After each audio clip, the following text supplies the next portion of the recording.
Could I ask all to switch mobile phones either to silent or to off, please? Members of the public, I'd like to say that as a committee we understand the matters under consideration tonight can be emotive. However, please be respectful of those around you in the public gallery and indeed of the committee, and refrain from booing, cheering or any other form of disturbance. This is a meeting held in public, it's not a public meeting.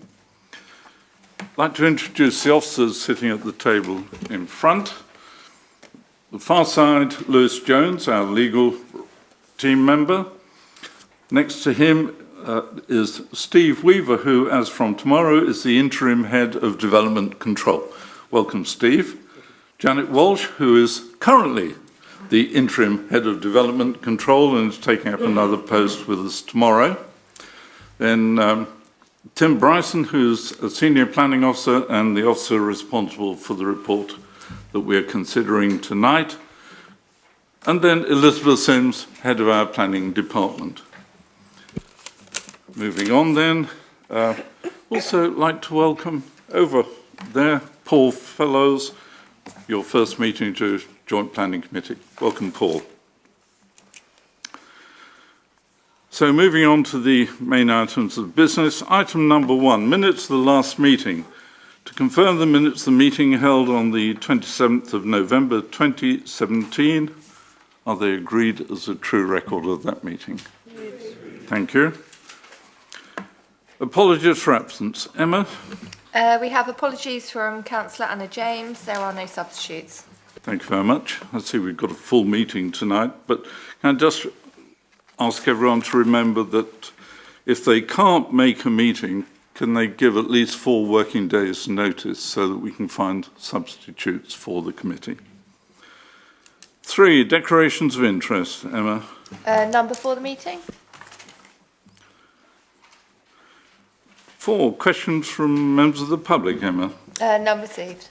Right, moving on to item 5, the application for planning permission. A1, land at Backward Point. Performance against government targets. Okay, another one that's missed out, not doing well tonight.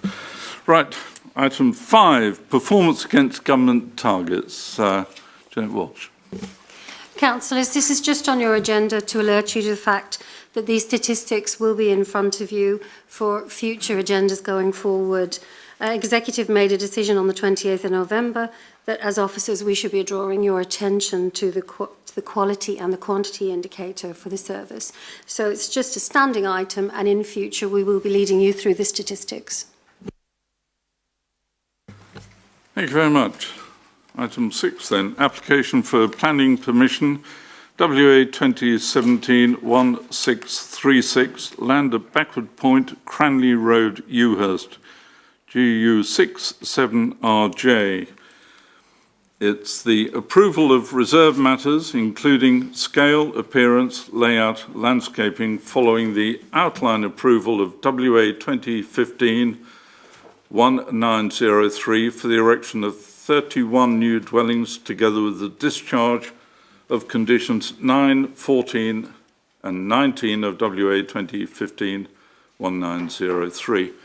I ask Tim Bryson to introduce this application to members. Thank you, Chairman. I'm actually going to pass you very quickly to Jeanette, who's going to introduce the case. Thank you. Councillors, before Tim goes into the detail of the report, just thought it would be an idea to just maybe put a few things in your mind. So the outline permission has already been given, so the principle of development cannot be reopened in this planning application. But do please consider those items that are outlined on the slide. So it's a scale, appearance, layout, landscaping. Condition 9, which is boundary treatment along the access. Condition 14, tree protection details across the site. And condition 19, the programme of archaeology works. Thank you. Thank you, Jeanette. So members, the site outlined here in red measures 1.26 hectares, located off Cranley Road to the north, accessible via an existing vehicle access track, The site forms part of a paddock grounds which are associated with the existing dwelling known as Backward Point. The site is natural grass surface with an existing feature pond adjacent to the western boundary. A public footpath also runs through the site, providing public pedestrian link between Cranley Road and the recreation ground. The site surroundings consist of predominantly residential plots to the east and south, and the recreation ground beyond to the north and west. The application is a reserved matters application for 31 dwellings, including determination of scale, landscaping, appearance and layout. The proposed site plan here shows a layout for 31 dwellings with a mix of 3 one-bed dwellings, 12 two-bed dwellings, 9 three-bed and 7 four-bed, which include 9 of these dwellings to be for affordable housing. Access is proposed by the existing vehicle access from Cranley Road, and this has already been agreed at the outline permission stage. A mixture of detached, semi-detached, terrace and flatted dwellings are proposed throughout the scheme. The internal access road would lead into the site and sweep west, following the natural slope of the site down and then round up to the rear. The existing pond on the site over here would remain and be reused for part of the SUDS drainage scheme. This site plan here highlights the open spaces that would serve the residential development. So you can see private gardens with the pond feature to the west and other natural landscaped areas. Soft landscaping is proposed at the front of each dwellings as well, but this is really just to highlight all the green space on the site. In terms of scale, this plan shows a building heights plan throughout the scheme. In the light orange is 2-storey, as you can see predominantly 2-storey. Purple single-storey garaging. There's a 1.5-storey building here with a flat above garage, and 2.5-storey dwellings outlined in orange. A variety of ridge heights is proposed throughout the scheme. The existing surrounding residential development is largely 2-storey, with also some bungalows present as well. In terms of on-site parking, this plan highlights parking spaces on the site. The green spaces are called open air spaces. The light blue are garaging, and the purple is visitor spaces. The width of the internal access road would be 4.8 metres, which is wide enough for two-way vehicle movement and also two-way vehicle between a car and a refuse lorry. Turning to some street scene elevations, I'm not going through every plot elevation as they're in your agenda, but we have here some street scene elevations, and you can see where this is on the site here. So this is plots 1 to 5. So as you come into the site, turning to your left, you have here plots 1 to 5. You can see a variety of ridge heights, indicative colouring of materials as well. Opposite that, you have there's flats within here, and adjoining two-bedroom properties. This is affordable housing here, and again, looking further left as you come down the site, up round to the right. So the orientation here is at the front of the properties face northwest, so they face the recreation ground, as you can see here. And then plots 17 to 20, which is 4 terrace houses here, and then 6 to 8 here. So 6 to 8 here, and then 17 to 20 there. So that's just to help give you a bit of context of the scheme before you. So members, in terms of materials, the applicants have provided some samples of materials which I have here this evening. So they are down here, here with me. So a mixture of clay roof tiles are provided throughout each dwelling, with some dwellings having full facing brick and some with tile hanging and timber weatherboarding. 2 colours of weatherboarding would be provided, which are black and white. We've got the samples of those 2 particular materials here with us this evening. As you can see in this slide, for example, plots 17 to 20 are shown to have the black timber boarding there. To further assist this, the applicants provided a couple of photographs from dwellings on other schemes that they have built out. So as you can see here, there's the whiteboarding and the black. Should be noted that this front landscaping here, that's sort of similar to what is proposed this evening within the current scheme. This is the 3D visual aid taken from the design access statement from the pond at the very western part of the site, really just to help show some of the properties within their context. In terms of the access road, the proposal includes the installation of a 1.8 metre willow fence along the eastern boundary. This picture here is an example given by the applicant to us. Members saw on a site visit that this boundary is currently a shared hedgerow. It is proposed to cut this back and to install the fence on the applicant's boundary. Whilst this would change in character with the loss of part of a hedgerow, the proposed fencing is considered to be acceptable. It should further be noted that this access road would change in character to a formal access road with hard surface and 2 pedestrian refuge points. The red line here on that plan shows the extent of the willow fence coverage. The access road would be widened to 4.1 metres at its least and 4.8 metres at its maximum, which has already been agreed at outline stage. The County Highway Authority provided a detailed response on the current application, which is starting on page 29 of the agenda. They specifically outlined that 4.1 metres is the minimum width for 2 cars to pass, and 4.8 is enough for car and refuse truck to pass. So this advice was the same at the outline permission stage and remains acceptable today.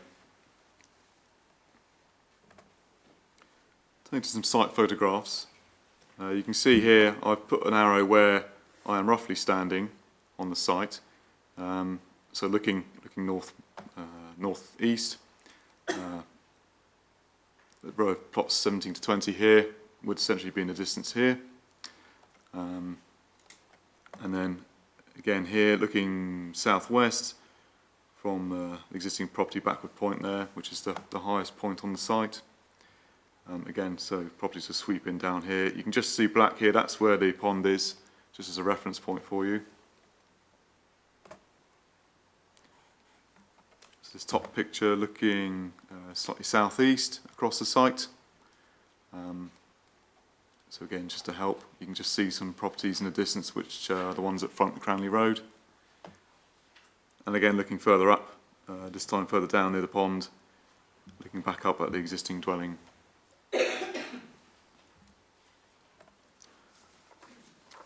So members, in terms of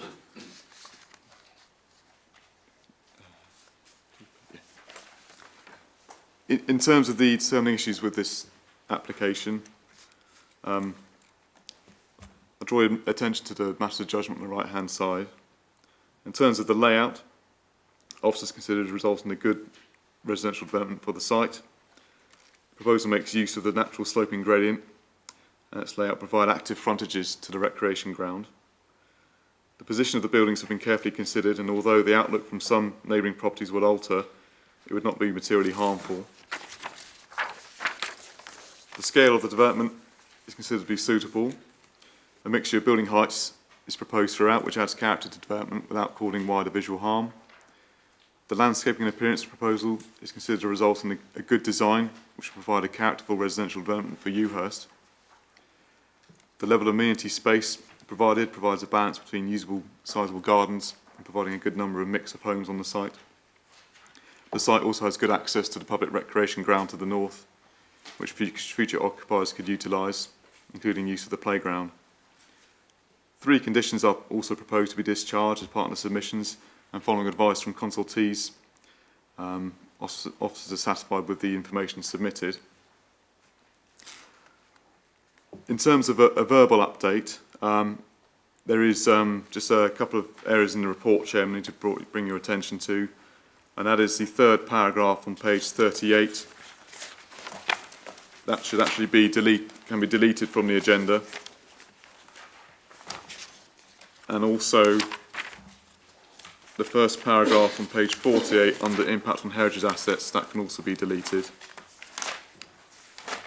So overall, Chairman, officers recommend reserve matters be agreed and conditions 9, 14 and 19 be discharged. Thank you. Thank you very much, Tim. This application is for public speaking. So can I first of all introduce the objector, John Robbins, please. You have 4 minutes, sir, from the time you start speaking.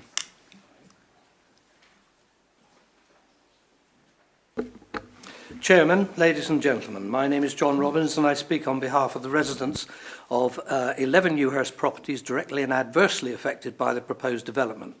With a background of 80 residential objections to 1 in favour, the rejection of the parish by the Parish Council and this Borough Council 16 to 1 on the grounds of density, out of character and inadequate access, all of which remain, we feel let down and distressed that it is to proceed on appeal. We can only hope that the developer will respond to our concerns and that our representatives on Parish and Borough Council will use all their powers to turn our requests into enforceable requirements. Our concerns and requests about reserved matters are detailed in letters you will have received, but I'll summarise them as follows. Number 1. A sturdy permanent wooden boundary fence, at least 6 to 8 foot tall, should be erected on the site exactly where the current low temporary black plastic one is situated, all along the backs of the 7 properties in Cranley Road. This should be done before any other work commences on site. 2. All existing boundary trees, hedges should be left untouched, especially behind the 7 properties mentioned, and allowed to grow and only trimmed or reduced with the agreement of the residents on both sides. This, together with the wooden fence, should reduce noise and dust and afford at least some degree of privacy. 3. Although most houses appear from the plan to be reasonably attractive, the density and height is out of all proportion and character for this small village. No house should be allowed above 2 stories. In particular, the 3-storey, 6-bedroom house at the bottom of my own property will tower over my garden and look into my living and bedrooms. Ewhurst does not need 3-storey, 6-bedroom houses, but if they are to be approved, they should never be allowed in this sort of backfilling, ruining existing homes. 4. The proposed rear gardens are so small that the new houses will be far too close to the existing 7 Cranley Road properties, further invading their privacy and creating an urban development from a rural one. 5. Ewhurst aims to be free of light pollution and has virtually no street lighting. Thus, any lighting on this development should be absolute minimal and at a very low pavement level. 6. No parking or waiting of building delivery lorries, vans or cars should be allowed on the busy and dangerous B2127 on the approach to the site access. There is not room for 2 vehicles to pass when another vehicle is parked. Currently, just 1 house alteration involving 3 parked builders,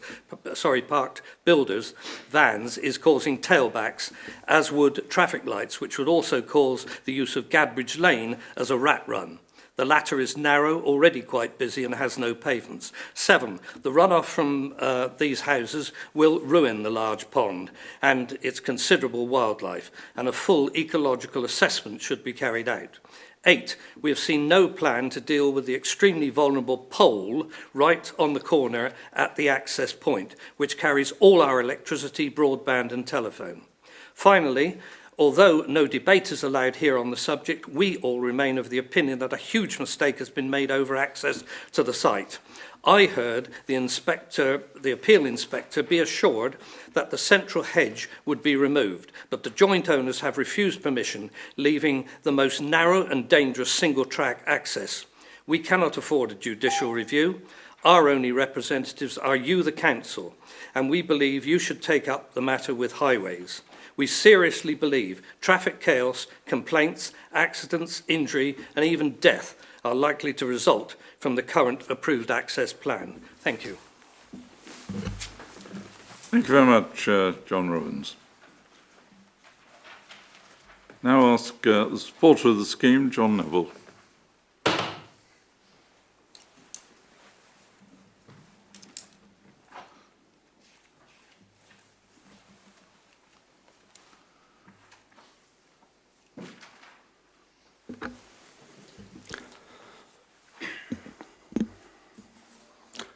Good evening, Chair and members. My name is John Neville of Millwood Designer Homes, and I thank you for this opportunity to speak to you this evening. Given the excellent and comprehensive nature of the officer's report on this reserved matters application, I do not intend to reiterate its content. However, I would like to take this opportunity to clarify a number of comments and concerns raised by the Parish Council and local residents. Firstly, the Parish Council is incorrect in their definition of plots 6 and 8 as being 3-storey. As Mr Bryson says in his report, they are in fact 2.5-storey, with the second floor accommodation being located entirely in the roof space of these dwellings. This is not untypical of dwellings in Newhurst, for example, adjacent to the Baptist Church or on prominent dwellings further down the street, and even Oakhanger at the site entrance has Velux windows in the roof space, making that 2.5 storeys. The eaves and ridge lines of these dwellings are generally consistent with other house types within the proposed development. The inclusion of dormers in the roof space will provide articulation and interest to the street scene and do not negatively affect the amenity of the adjacent houses. In terms of street lighting, we are in full agreement with the Parish Council that the low-level bollard lighting should only be used on the development. Hopefully this will also allay residents' concerns on this issue. In terms of the new boundary treatment, to the southern boundary, it is proposed that this will take the form of a 1.8 metre high close board fence. However, there are a number of plots along this boundary which will have the benefit of an existing mature hedge screen, most notably, as you can see from the plan above you, plots 1, 2 and 3, and it's proposed that these hedges will be retained and supplemented. With regards to plot 1, the Parish Council make reference to the rear of plot 1 being 7.5 metres from the boundary. Plot 1 actually is orientated the other way, so it's actually the flank of that house, not the rear, and that has its deepest point, a 15-metre rear garden that runs along at its longest point. As we know, access was approved at the planning appeal stage, where the inspector stated that its creation would not result in any material harm to the character and appearance of the area. However, we are very mindful this is a very emotive subject for residents of Gransden Close. My colleague has met with residents on a number of occasions to reassure them that Millwood will involve them directly in the final landscape solution along the boundary in question, including an offer to either replace or supplement any hedging which runs alongside this boundary, which is not within our ownership. In terms of the hedge on the boundary to Oakhanger, this will be retained, but will require selective pruning where it's become a little bit unwieldy, but generally it will not be affected.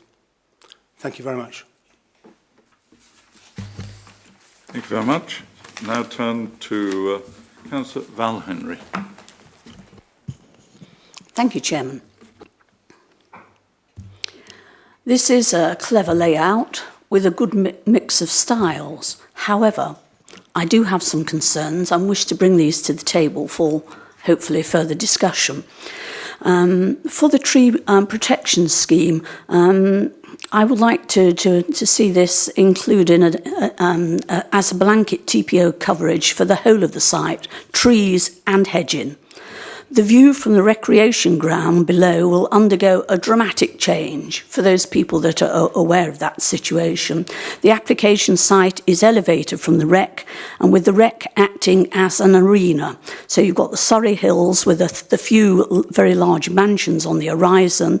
And it's important that this scheme for 31 new homes with dozens of outward-facing windows on the rec below is well framed and enclosed. The security of knowing that nothing untoward will destroy this idyllic site situation is the reason for this request. Lighting, I can see nothing in the papers giving a lighting plan. It was good to hear from the representative from Millwood regarding this. But just to let you know what I've got on my paper here, there is very little lighting in Ewhurst, and it's important to keep the skies dark and not urbanise this little bit of Ewhurst. So respect for our level lighting would go a long way. The boundary treatment for the 7 properties on the the southern edge, i.e. the properties facing Cranley Road, I would like to see prior to commencement of works that there is a permanent boundary fence installed, and this will give some privacy, some protection, and some help from the activity that's going to be created on that site. Plot 6, I have reservations about. This is an elevated situation.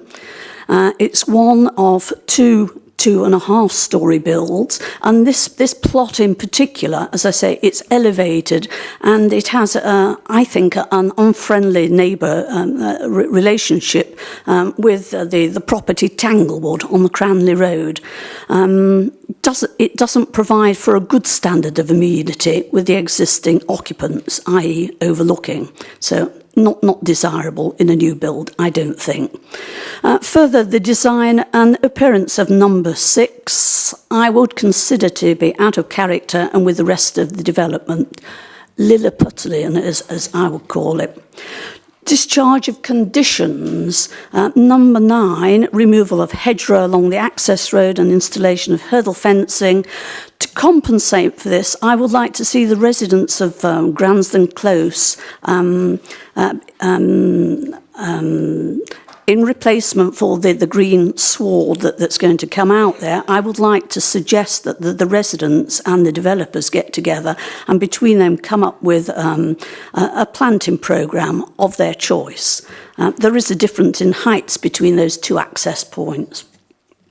Number 14, I'm after a more robust tree protection scheme, as I emphasised in my first point. 19, I'm satisfied that condition has been satisfactorily completed, archaeological aspects. The pond, I like clarification that the runoff from the site doesn't find its way into the pond for ecological reasons.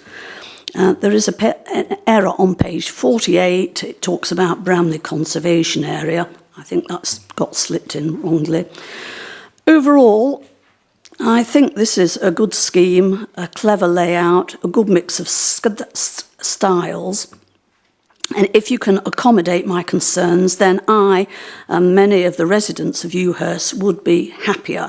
I've not included effective landscape. There is effective landscaping in there. And the houses, as I've said elsewhere, there's a good mix, and there are homes for modern living, which is always a good thing. That concludes. Thank you very much, Chairman. Thank you very much indeed, Henry. Members. Councillor Byrne. Thank you, Chairman. Well, the public speaker, the first public speaker, talked about, and I think in his final throw, the telegraph pole, etc., at the entrance. And this is one of the major concerns that I certainly expressed during the first application, which we turned down for many reasons, but mainly, I thought, for access, which clearly has been accepted by the appeal inspector, and that's what's before us. I think it actually would be helpful if the application details on the beginning should actually say as from appeal, rather than it was agreed. It wasn't agreed by us, it was agreed by somebody else. But nevertheless, on our site visit, we did ask about what was going to happen with regard to power and other things, because it's a little bit, well, it's all overhead cabling, which seems rather vulnerable, especially with the development that's going to go forward. Is there any more news with regard to what's going to happen with the cabling? I don't think it was in your presentation, Tim, but if it was, I apologise. Tim, please. Thank you, Chairman. Yes, since the site visit, I have got confirmation from the applicant that they are not looking to bury any of the cabling there, and the telegraph poles are staying as they are. So the Highway Authority have assessed it on the basis that the poles have been staying all along at the outline stage and this as well. So they are proposed to remain. They also have, the applicants also outlined to me that they have been in touch with the UK Power Network and discussion with them, and they're saying they don't foresee any issues with having the 31 dwellings there in the village. So I hope that clarifies that.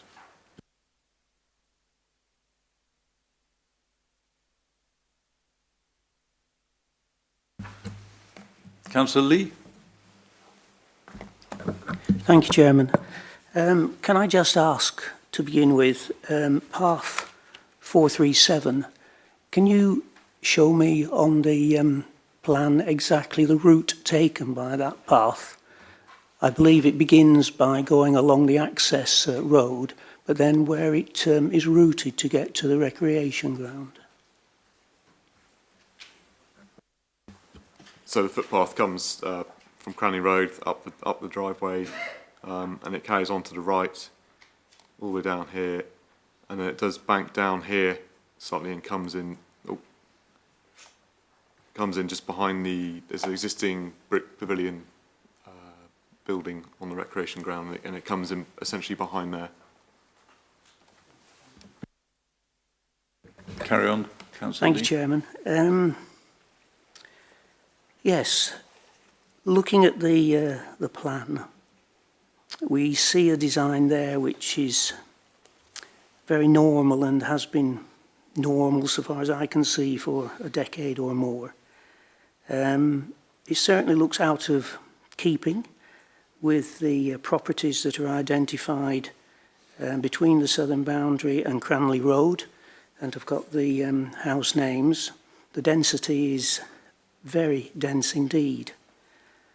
It's also interesting that an access road that was created for one property, namely Backward Point, is now due to serve, without any real expansion, 84 bedrooms, taking possibly about 100 people. And I think, bearing in mind that we're not talking about the buildings having being available on day one, let's say 2 years' time, but for 25, 30 years, I'm not sure that this sort of plan thinks that far ahead. And I find that that single spine road, I just have my doubts as to how effective that will be. We know that with our present sort of buildings and developments, that very soon there's on-street parking, on-street, on-path parking, and limiting the capacity of the route that is supposed to be for vehicles. And this particular development, for the people, must rely entirely on vehicles, because there isn't really walking capability or possibility to shops or other amenities. So vehicles are extremely important here. And I also have my doubts about the practicality of grouped parking spaces that are away from the residents whose vehicles they are. So in that sense, it's a disappointment, because it isn't really acknowledging what we have to put up with these days, and doesn't take account of what the likely future will be. I just wanted to make those points, Chair. Thank you very much indeed. I'd just point out that the inspector approved the principle of access from the road up that 4.8 metre wide track. It is something that was taken out of our hands and approved by the inspector a year ago. So access for 31 homes has been approved.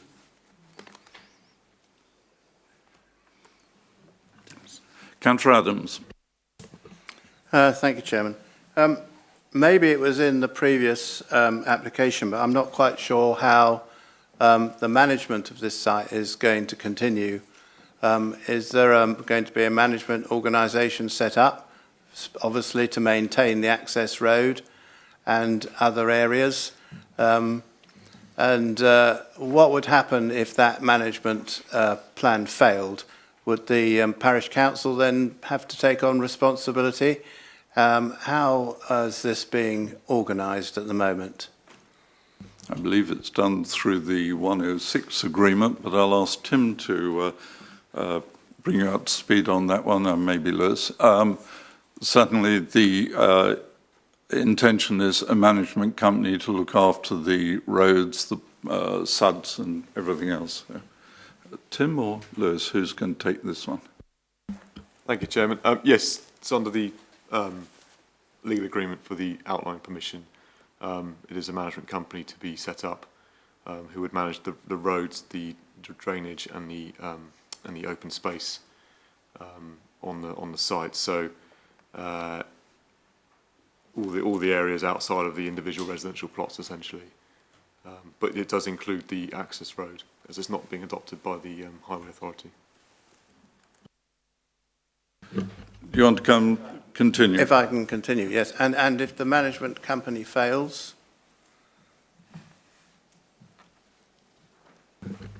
Lewis. Well, there will be a transfer, either a long lease or a freehold transfer of the estate roads and the access road to that management company. They will be the owner and responsible for its management and maintenance in accordance with the legal agreement. If they breach the legal agreement through not maintaining it to a level that is required by the management plan, then we can enforce the Section 106. And I would have thought that private residential occupiers would also have private law rights, which they could pursue if they chose to. But it's the same scenarios we deal with for almost all developments, really. The only difference here is that it includes the access road as well as the estate roads. Thank you, Chairman. Thank you very much indeed. I can say living on a similar development with 31 years down the road with our management company. So, do you want to continue, Councillor Adams? Slightly different point, Chairman. So the point was made by the parish about this site number 6. Would the developers be prepared to reduce the height of that roof and cut out the top floor?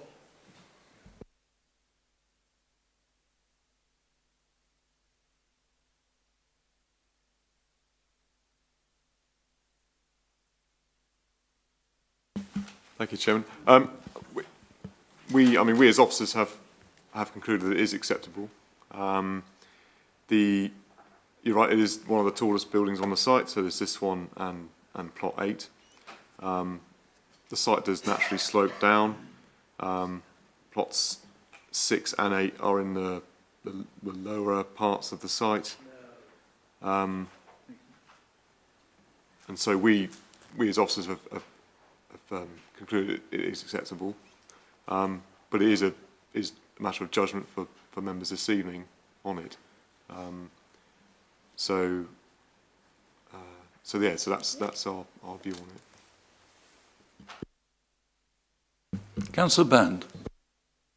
Thank you, Chairman. Well, we are where we are, and we've got limited issues to and limited freedom for what we can really approve. There's no point going back over old ground. I was welcome the comments made by the two speakers, and there seemed to be a sense that the developer is interested in responding to the concerns of the locals, and it would be good, Chairman, if that encouragement could continue into an informative to encourage that to go, because as we've always seen elsewhere, the closer the developer works together with the local population, the better the better the scheme at the end of the day. So I certainly would welcome an informative to encourage that for a starting point. The other thing, I thought that there were some very interesting points in the schedule of conditions attached to the appeal decision, and in particular condition 10 there, which related to parking and the separate need for cycle parking. The other, and that has, to my mind, quite an impact on the detail layout, which we can't really see from the scale of drawings which we've got.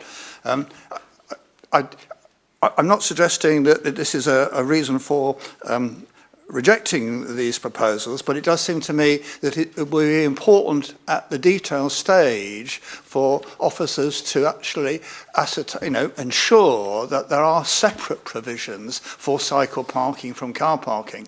And just looking at what information we've got, some of those garages look distinctly narrow, and I don't see with modern cars cycles being parked alongside cars. I know in the report the reference was made to separate lock-up buildings, but none of those buildings appear on this site layout. So I do think it's an issue we need to be sure of in our conditions, that the conditions set out in the appeal decision are properly respected.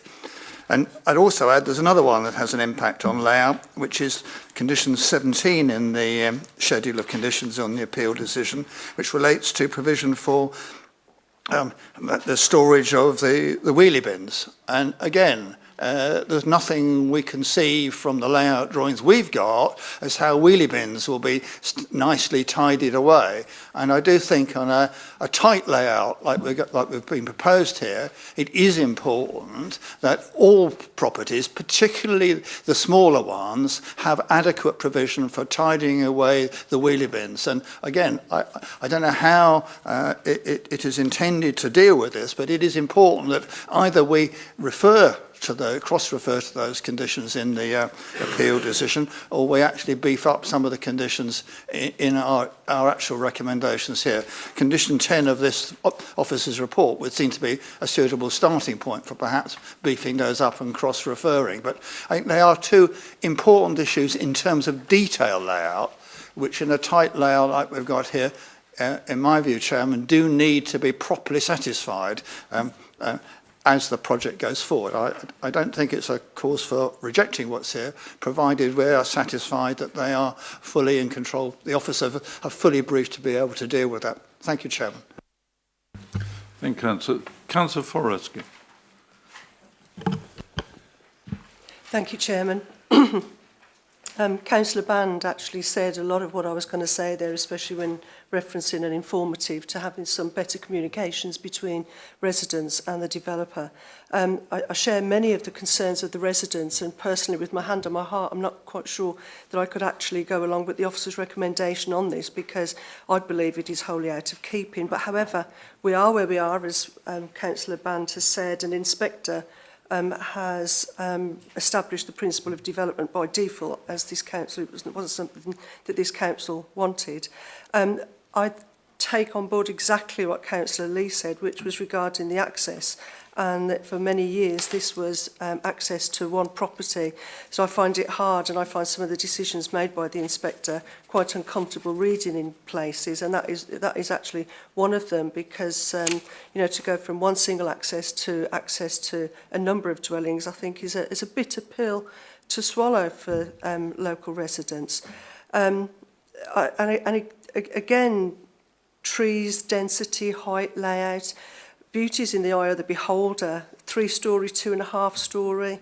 I'm not sure that I like it. I can't say I dislike it, but I would say I think the developers actually put a bit more effort into the design on this particular site that we've seen on some of the other sites in and around the neighbouring areas like Cranley.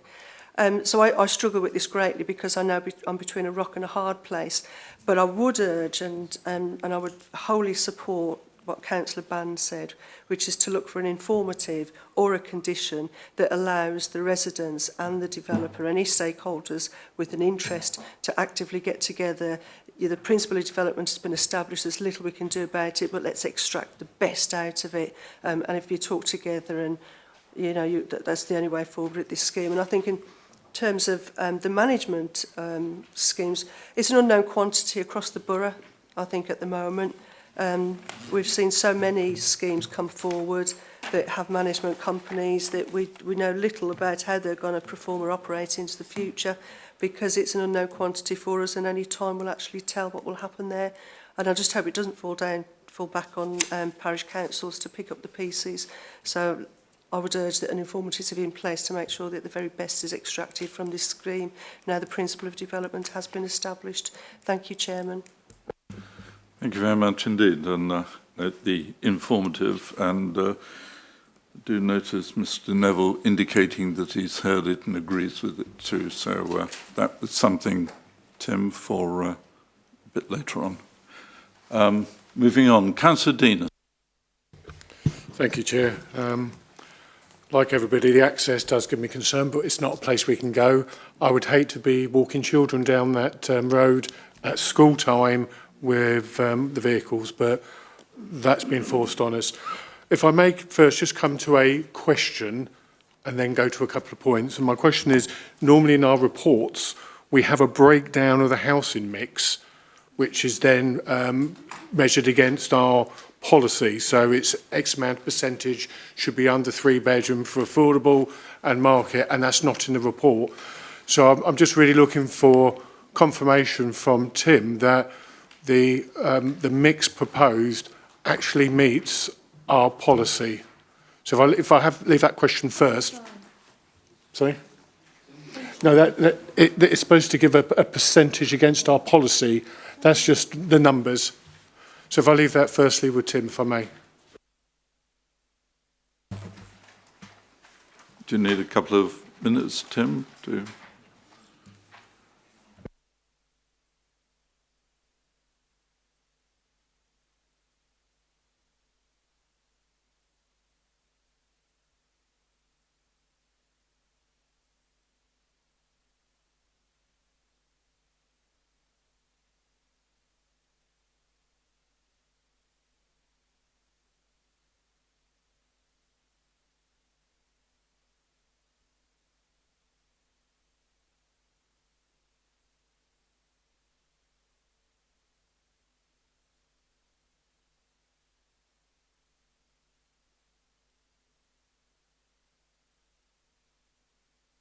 I think looking at the table on page 9, I mean 3 out of 31 is 10%, roughly.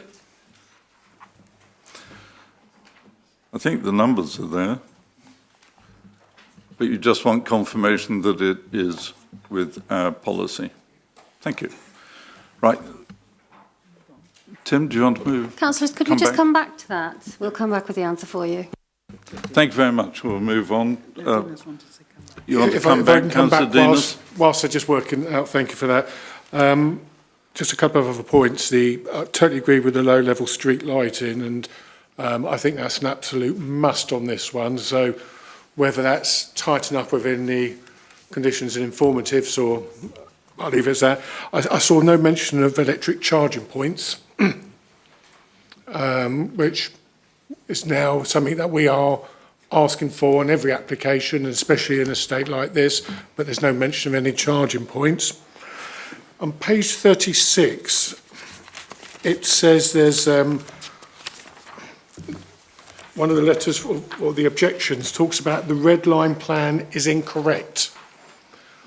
Now, I don't know whether that's a bit of a hornet's nest question I'm asking, but are we sure the red line that we're showing is the red line of the site plan? And just if I could just quickly go to the Mr. Robbins who spoke, who I think put his points across very well. And one of his points, it was actually point 1, he talks about screening for the 7 properties.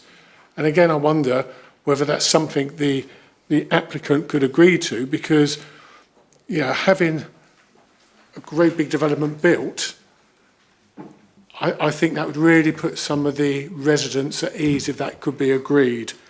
And finally, I think point 5 was about the pond.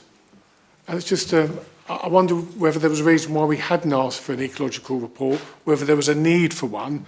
I think it was Councillor Henry mentioned that. But I wondered why we hadn't done that, or should, again, we have a condition, excuse me, that we check an ecological report on the pond before anything's done. I don't know, but it's been raised as a concern, but wasn't actually answered. Thank you, Chair. Councillor Nuzzi. Thank you, Mr. Chairman. As my previous councillors have spoken about, I felt the same thing regarding the communication between the management and the locals and the parish council regarding it. So I'm not going to say much further regarding it. And as Councillor Denis has said about school children crossing, I could not see anything safety regarding that. So perhaps the management and the locals could communicate, and because from the speaker's view, I did not hear much communication going on. Thank you. Thank you. Councillor Follows. Thank you very much, Chair, and thank you for welcoming me so well to the committee today. Apologies in advance if I've misunderstood anything, and as a new member, I'll try and keep this brief. First off, speaking as one of the few members probably of this committee and of this council who doesn't own his own property, I'm by default, I think, in favour of a certain level of housing growth within the borough as a whole. I think it's absolutely wise that we promote that as widely as possible to enable many of us who are earning reasonably well, who still cannot afford to actually live in this borough, and many of us still having to rent for that reason. I would just like to bring to a couple of points. The access road, the Highway Agency has obviously ruled on that. It does seem to be fairly wide. It does have refuge for pedestrians, and actually I think that's a lot wider than many comparable developments that I've personally seen, and therefore looks quite acceptable. The areas I would like to just repeat what some of my fellow councillors have said, particularly on drainage, ecological report regarding that pond. Certainly I would echo those concerns raised by the residents about where the runoff is actually going from some of these houses. I don't know if it's mentioned fully in the report, but I just wanted to see if we could bring us back to that. And equally, the street lighting doesn't appear to be particularly clear as to what levels actually are going to be actually produced once the development has actually been completed. So thank you. Thank you. Councillor Gray. Thank you, Mr. Chairman. I'm going to add to the questions. I hope the officers can make a note of all of them that we've been asking. The electrics were brought up and the pole, which is one of the things we raised on the site visit. I think the concern that we had there was that is that where the electric power going to be supplied from? Is it actually going to come from that street area, down from that pole, and there will have to be other poles put down into that site? I think Tim said that it wasn't going to be buried, but that doesn't mean to say that the site supply isn't buried. That's one half of the question. The other half of the question was especially considering the number of electric cars and the intention of boosting them. The power supply didn't seem to be particularly overlarge. Is that going to be an issue for the power companies to bring it in? So it was the question of the capacity and how they were going to bring that electricity down that access road into the site, if that was going to be. And I think you had notice of that question at the site visit. The other one that's come up from basically thinking about it and looking at the map here is, where do we have turnaround? I can see that the refuse lorry will go in and through the site and potentially turn around, although it is a car parking area there. But what about all the lorries, the vans that come up and that say the van's coming to drop off at number 6? Do they then have to proceed all the way round to the end, to that area, to turn round? I mean, it's not beyond our reality for them to be 5 or 6 vans coming onto that site within any one period. There's quite a lot of deliveries now to the home that are done one up from a white van from lorries. So should there be a turning place halfway round that access road, or does it go to the end? So those are my two concerns, is the access road layout, turning, and the electricity supply. Thank you. Thank you. Just on electric charging points, I think we missed a trick that should have been in part 1. But I'll ask the officers to talk on that one in a moment. But do you want to come back with any of the answers at this point in time, Jeanette? In terms of the housing mix, councillors, out of the scheme of 31, we've got 15 units which are 1 and 2 bed, and out of The scheme of 31, we've got 24 units, which are 1, 2, 3 and 4 and up. So we're just touching 50% and we're just touching 80% when you look at the scheme as a whole. So policy compliant in our view. Thank you. Any other comments at this time? Tim? Yes, thank you, Chairman. On the electric vehicle charging points, yes, there is no condition imposed. If it was to be imposed, it should have been done at the outline stage. So unfortunately, our advice is that we can't recommend that under this application. I did contact the applicant post-site visit about electric vehicle charging points.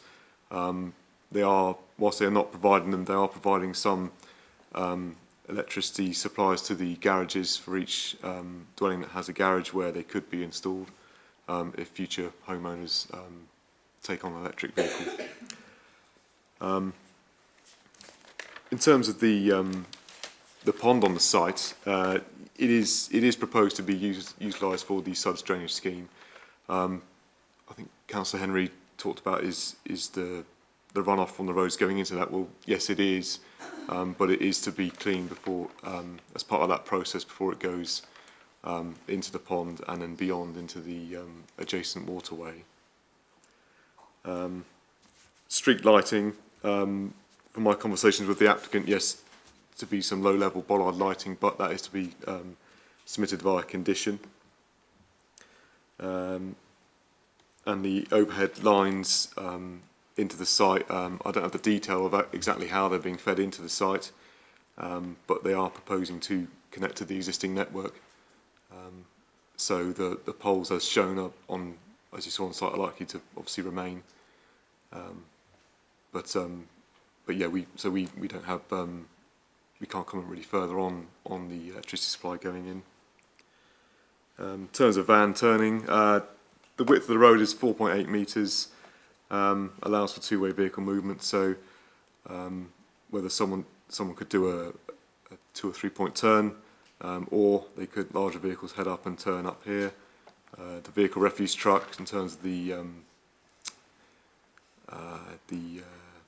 tracker, it does show that it would turn up here. The refuse truck would not go up this car park here because it's too small.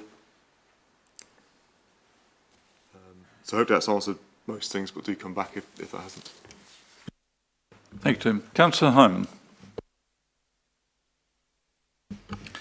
Thank you, Chairman. Yes, it's very frustrating, isn't it? Because there's the granting of the consent, having been on the site visit and looked at the access to this. I particularly like, and I know we are told that we can't do anything about it, but I certainly think we should learn to make sure that we get things right when we are, in what we're saying when we refuse this sort of thing in future on such issues.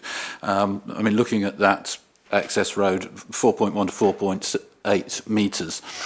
Now, 4.8 metres is the standard size of a car park bay in Waverley is 2.4 by 4.8. It's the length of a parking bay, isn't it? Which is, the idea that you can get, that it would be safe for people to wander along there and 2 cars to park, obviously impossible. We shouldn't be, I know we have got places, we've got planning applications in front of us, we've got developments where there are no pavements, but we shouldn't be putting new developments in with new access roads without any pavement. The inspector and the Highways Authority have already said access is granted. Well, absolutely, for that. but Mr. I appreciate that, and I'm certainly not saying that we can refuse this. I'm not suggesting for a minute that we can refuse this application on the access there. But what I would like to know is a little bit of clarification, if I can, if anybody was from what Mr. Robbins said, the objector in respect of the inspector being told that the hedge would be removed, that decision was based on what I'm hearing. I think what I heard is that inspector's decision was based on a false premise, and in such circumstances, if we as the council, and if that is true, if we've got officers there, can the council not in future challenge decisions like this to protect the position that we've taken if the local residents aren't able to? So perhaps just a comment to clarify whether that is the case. But there's another issue which I find frustrating, and that is that we've got the suds and drainage has been placed under a condition, hasn't it, by the inspector under the outline consent, which we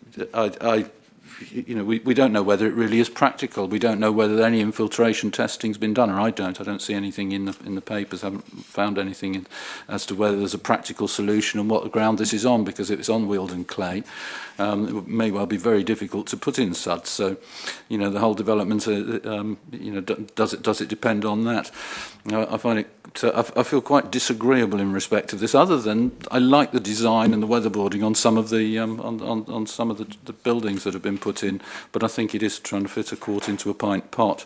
Councillor Gray, I absolutely agree with what he said. Some of the issues that we picked up on the site visit in respect of trying to get removal lorries around. I can see problems with things crashing into that rather drunken pole that's on the entrance. If that could be removed as part of this and of this development with the electricity put underground, that would be good. Because I'd like officers to tell us whether there's any way that we can put in a condition that would perhaps force that to happen.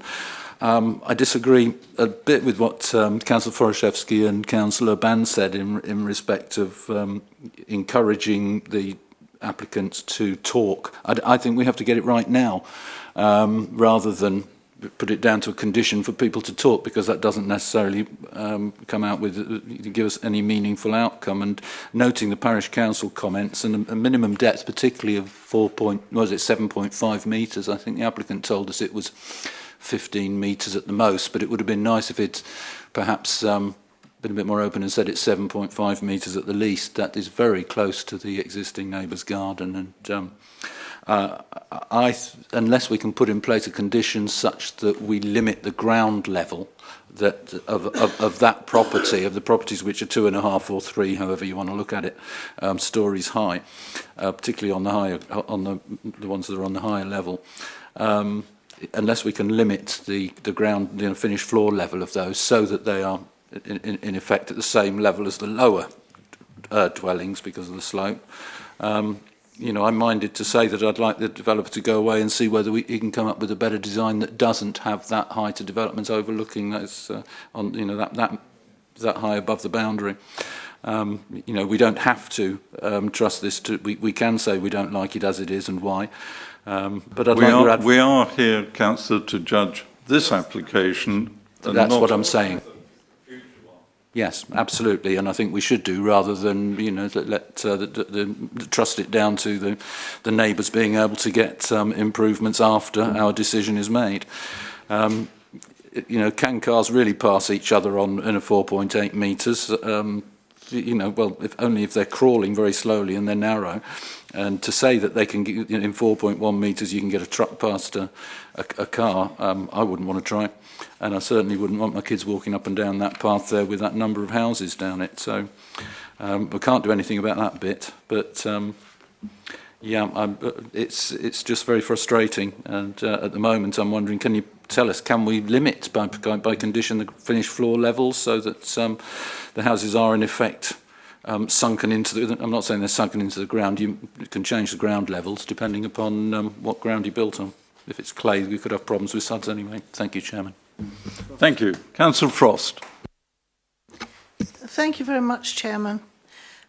Coming back to what we're supposed to be here to do, which is the design and everything else, I think this is a very difficult site. I don't think it's a big site. I don't think 31 houses is a large development. It's quite a small one. And looking at this, I am very unhappy about the layout of the parking spaces. And as was mentioned by one of my colleagues, the turning points. The fact is that what will happen on this site, and let's be practical here, they've got their garages, they've got their little parking space, which is not next to their house necessarily, which means that everybody thinks they have a right to park in front of their own front door. We all know this is not practical, but the fact is that when this site is finished, you will find that the 4 point whatever meters it is for two-way traffic to pass will in fact have a chicane in it because you've got several cars parked on it. And it does seem to me that one ought to be looking at the parking spaces. Now, I can't remember how many parking spaces we've got on this site per dwelling, but it is a very, very real problem. And I don't think we can overlook the fact that if you've got a removal vehicle, which is not an articulated vehicle necessarily, try to turn that round where you've got parked cars at the top of the parking area, and they won't be parked in nice straight little lines. Some will do what I do occasionally when I go on an estate, I abandon my car.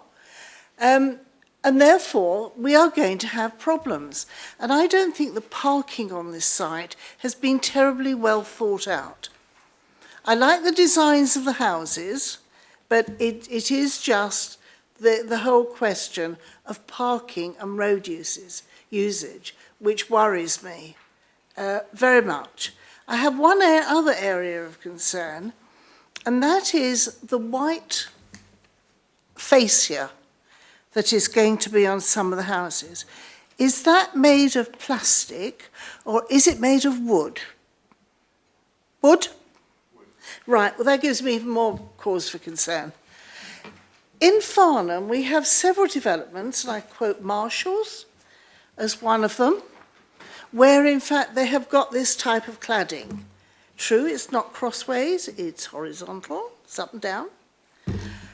But when it rains, all the water comes down and creates muck and dirt at the bottom. So what will start off looking like a nice, pretty design like that will end up looking quite murky and muddy. And if officers don't believe me, go and have a look at Marshall's. And that is just one of several developments in Farnham which have suffered as a result of this type of cladding. So the cladding bothers me, and I would prefer it to be tiled, quite frankly. But it's just my opinion. So I've got two issues. One is the parking spaces, where they're located, quality of parking. Are they going to be tarmac, or are we going to have grasscrete, which will look better? Gives the impression of it's a nice green-looking area. And what are we going to do about the white cladding? Because I think within a short space of time, that will look awful. Thank you, Councillor. Councillor Ward. Thank you, Chairman.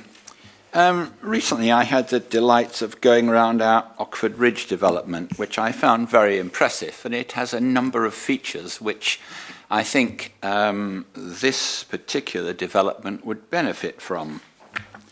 I notice we are continuing our obsession with cycle tracks, but I was frankly amazed to be told that electric vehicle charging points was part of the initial application and we can't put them in. As I understood it, that was council policy, and I'm most disappointed that they weren't in the original. But when I read on page 40, the outline permission did not fix the layout but was indicative. I would have thought that is broad enough to say that if we haven't fixed the layout, we could most certainly put in electric charging points. They're in our Oxford Ridge development, so I again repeat my disappointment that they weren't put in the original, but I would like the officer to very carefully check that advice that they cannot be put in now. I frankly don't agree with it and find it rather strange. Picking up point also which Councillor Frost made about fascias, When we went round Oxford Ridge, I asked that very question because it had fascias on, and the answer was no, they are not wood, they are made to look like wood, and they won't degrade and they will remain clean. And I thought, thank goodness for that, because like Mrs. Councillor Frost, I sat here in a planning committee on the Farnham buildings, and we all said, no, we don't want that wood, it's going to look terrible in 5 years. We were assured it was going to be absolutely wonderful and be a wonderful continental scene, and we had mountains and Sweden. Well, they were right. It didn't take 5 years to look grotty. It took about 18 months, and it looks absolutely terrible now. So 2 points, really. Car charging points. I mean, since then, the government's announced that, is it 2040, we're not going to be able to buy petrol or diesel cars anymore? Unless this is a short-term development, I would think these charging points might be quite vital. And fascias, please. Can we do something about both of them? Thank you, Councillor. Councillor Coburn. Thank you, Chairman. Yes, I went on the second site visit to this site, and like many people, thought we got it right first time. But, you know, we are where we are. I'm not going to rehearse all of that. I have to say, it's not the easiest of sites with the topography. It's not the easiest of sites with adjacent properties and the recreation ground. And I actually think the developer here has tried really hard to accommodate both difficult areas. I think there's more, and I'm all for further discussion on this. Anything that can help during the building process and in the future in terms of screening obviously has to be addressed and looked at. I'm not so bothered about the parking. I take Councillor Frost's point. It's interesting, you're talking about marshals. The weatherboarding you should be comparing this to, I think, the black weatherboarding is that at Barncroft, which is actually worn incredibly well. And that obviously is a treated timber of some kind. I don't like the white, but then we're not allowed to reject things just because we don't happen to like it. I think the fact that you have a selection of finishes and you actually have, to me, a variety of roof heights.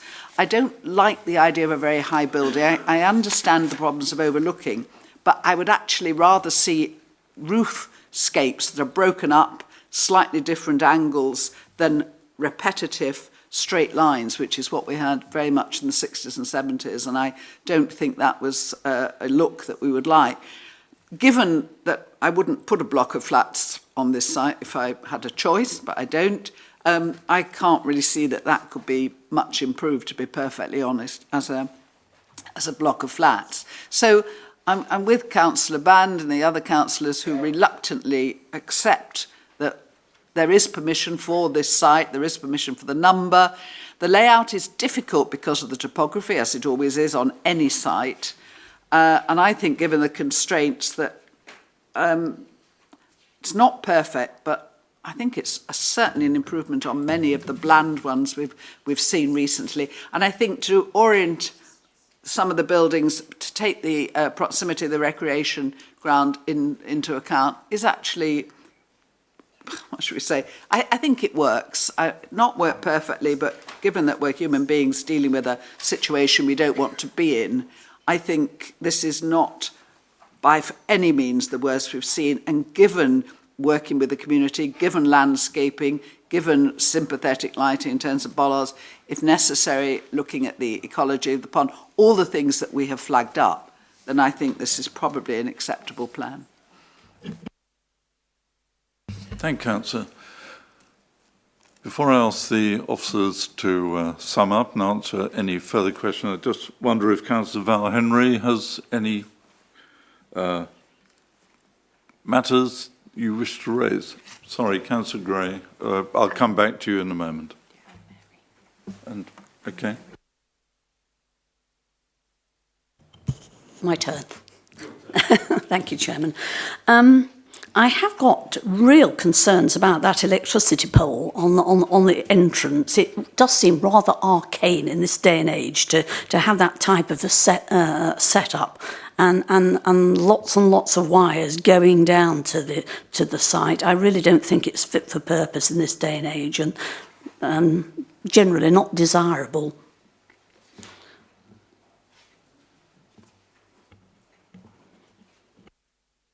Thank you. Councillor Forreski. Thank you, Chairman, and thank you for letting me come back, and I will be brief. I would like to say how much empathy I have with Councillor Follow's point with regards to not being a homeowner and all the rest of it. I'm a mother of 2 sons, not too far off your age, and I know exactly what it's like and how difficult it is for young people to get their foot on the market ladder.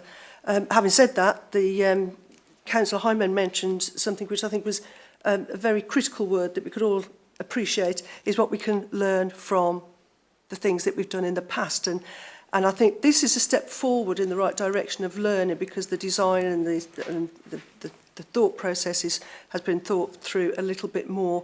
But we have to look at, predominantly it's about market housing, and when it breaks my heart, there's something really, really wrong then when we're looking now.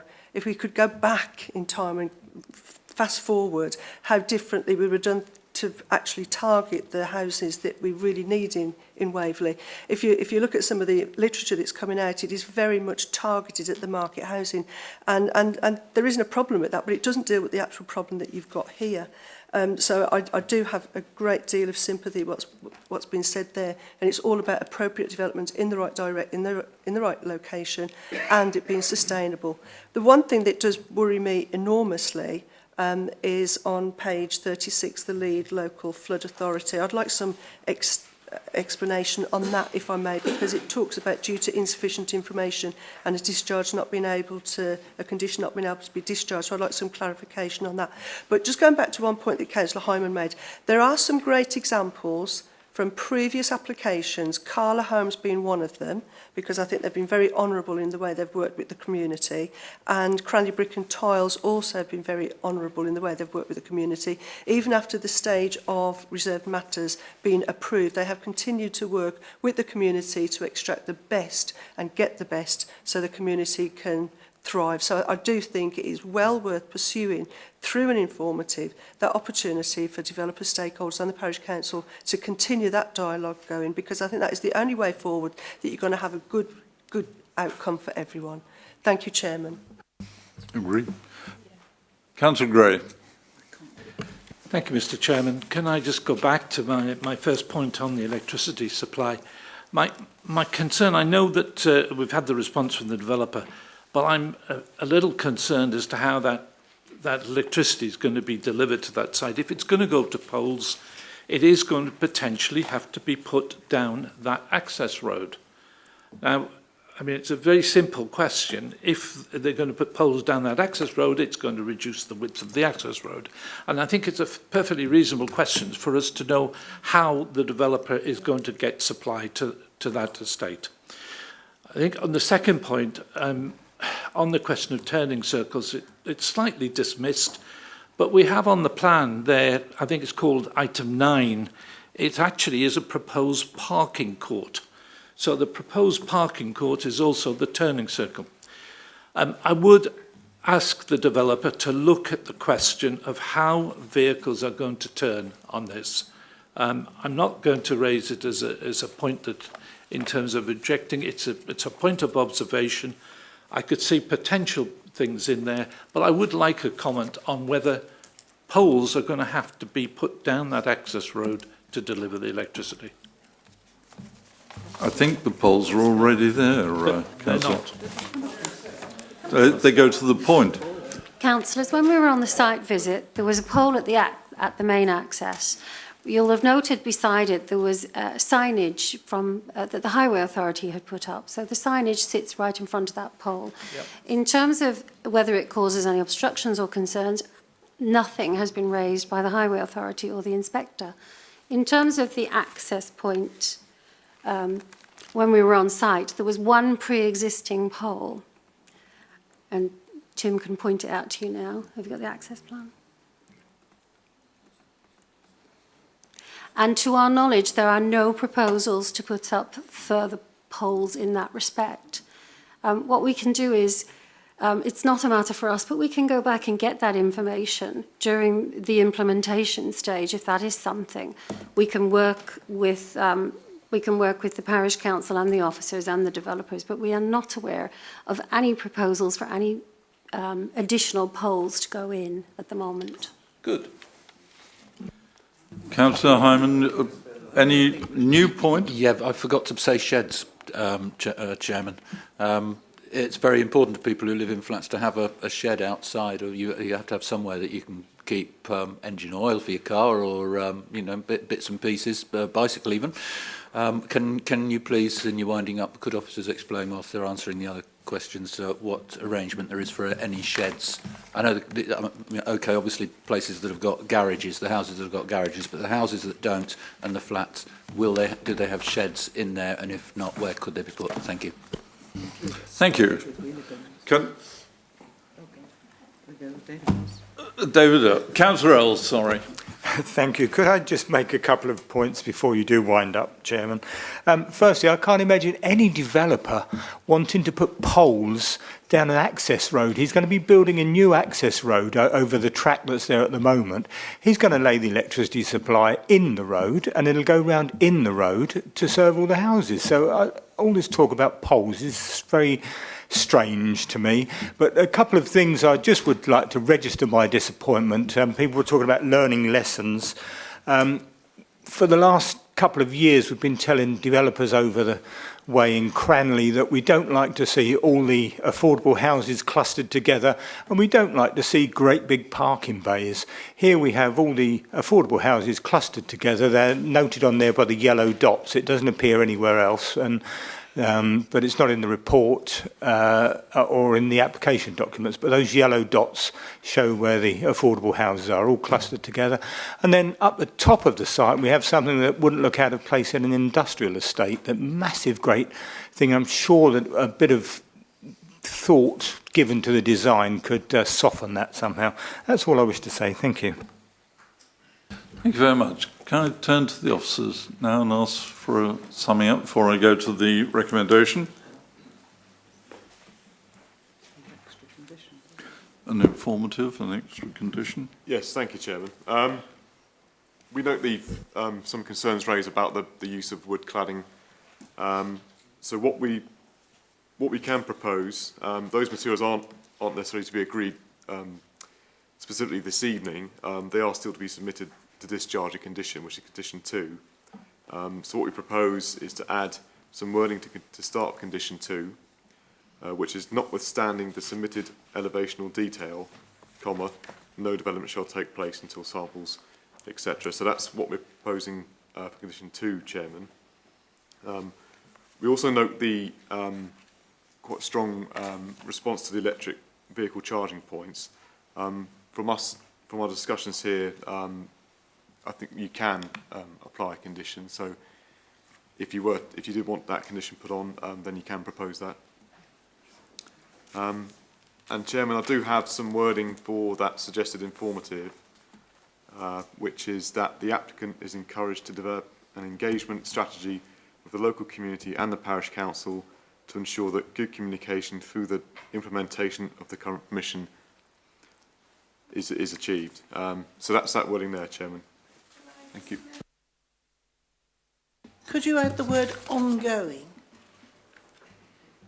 Right at the start, you talk about an engagement strategy. It needs to be ongoing. It's not just right at the start and then he forgets it.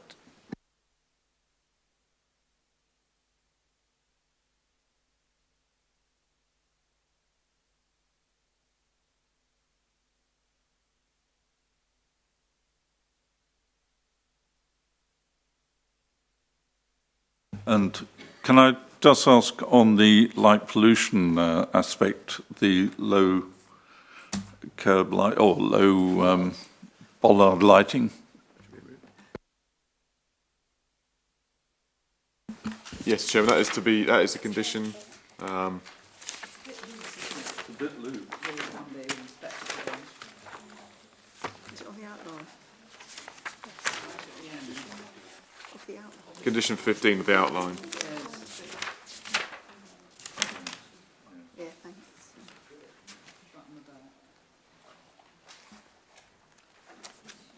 Chairman, if I could, if they actually look at if they look at the decision conditions, there is a condition on lighting already sitting there, condition 15.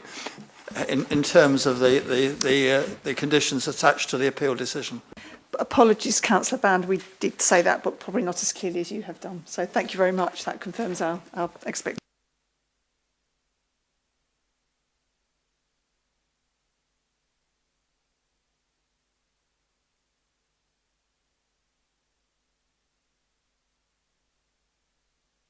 Right, so can we just go through that informative again and condition 2 recladding, just make quite sure I got this right.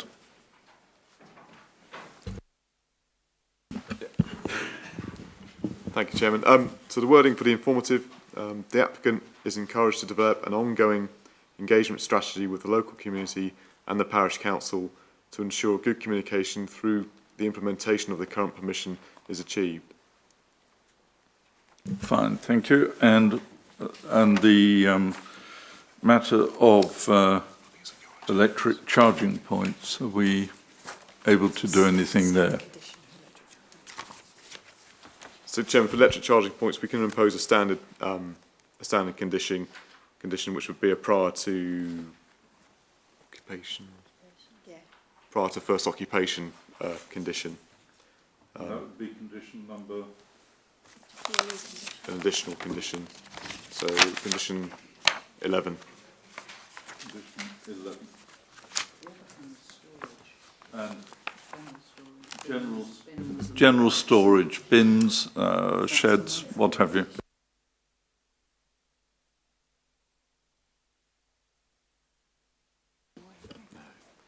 So, Chairman, condition 17 on the outline permission for refuse storage and condition 10 both seek details of storage facilities for both refuse and cycle parking storage. So we're happy with those conditions on the outline permission. Okay. So we don't need to add anything else on that. Thank you very much.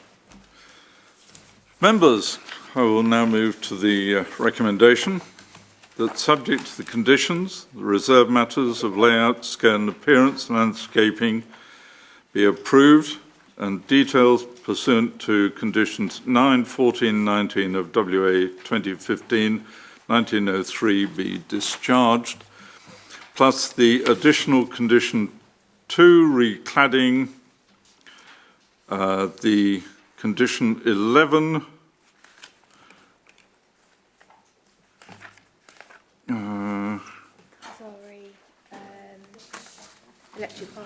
electric charging points be added. Condition 17 was engagement with the local community and the parish council. I think that was everything. Yeah, condition 10. Ongoing engagement, yes. Yeah, that would be informative. That is an informative, yes. So with those conditions and informatives, can I have your show of hands for approval to grant permission for that as noted? 1, 2, 3, 4, 5, 6, 7, 8, 9, 10, 11, 12, 13, 14, 15, 16, 17, 18. Those against? Abstentions? 2. Okay. Yep. Permission is granted. Thank you all very much indeed. That concludes our meeting.